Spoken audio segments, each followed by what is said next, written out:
यमराज को मृत्यु का देवता कहा जाता है।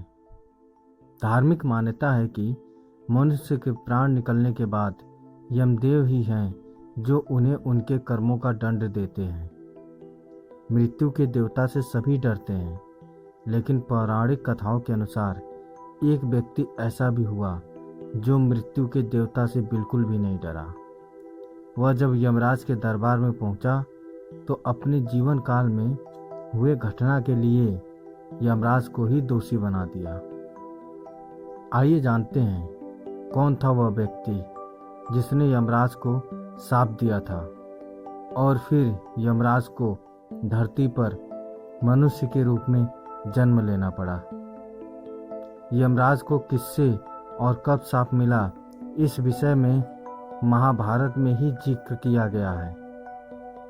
महाभारत की एक कथा अनुसार मांडव्य नाम के एक ऋषि थे।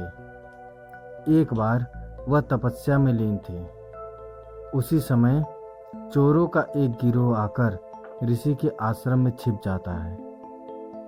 मांडव्य ऋषि जब तक घटनाक्रम को समझ पाते तब तक राजा के सिपाहियों ने मांडव्य ऋषि को चोरों को शरण देने के जुर्म में गिरफ्तार कर लिया।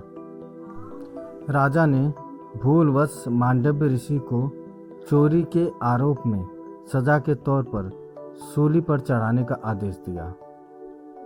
ताज्जुब की बात है कि सूली पर कुछ दिनों तक चढ़े रहने के बाद भी जब मांडव्य ऋषि के प्राण नहीं निकले तो राजा को अपनी गलती का एहसास हुआ और उन्होंने ऋषि से क्षमा मांगकर उन्हें छोड़ दिया।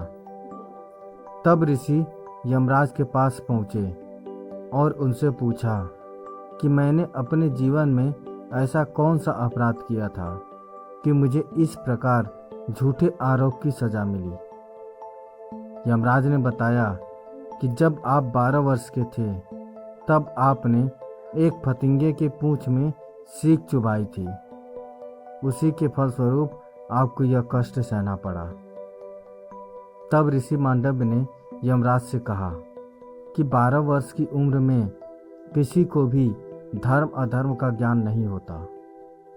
तुमने छोटे अपराध का बड़ा दंड दिया है, इसलिए मैं तुम्हें श्राप देता हूँ कि तुम्हें शूद्र योनि में एक दासी के पुत्र के रूप में जन्म लेना पड़ेगा।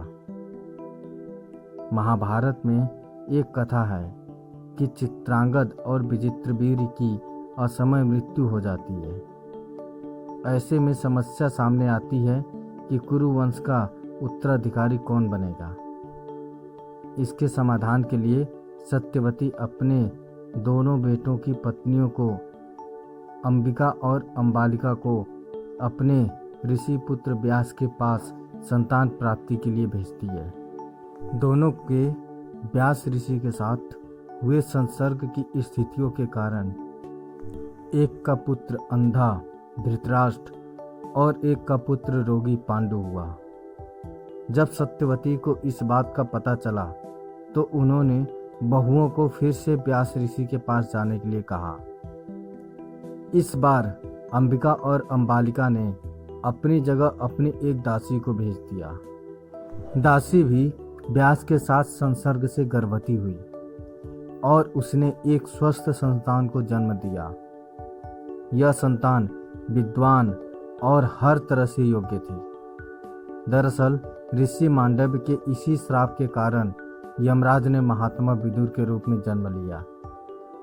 विदुर कोई और नहीं बल्कि श्राप के कारण मनुष्य रूप में जन्मे स्वयं यमराज थे। दोस्तों, यमराज जी को मिले श्राप की ये कहानी आपको कैसी लगी हमें कमेंट करके ज़रूर बताएं। अगर अच्छी लगी तो शेयर करें, सब्सक्राइब करें और लाइक करें। धन्यवाद।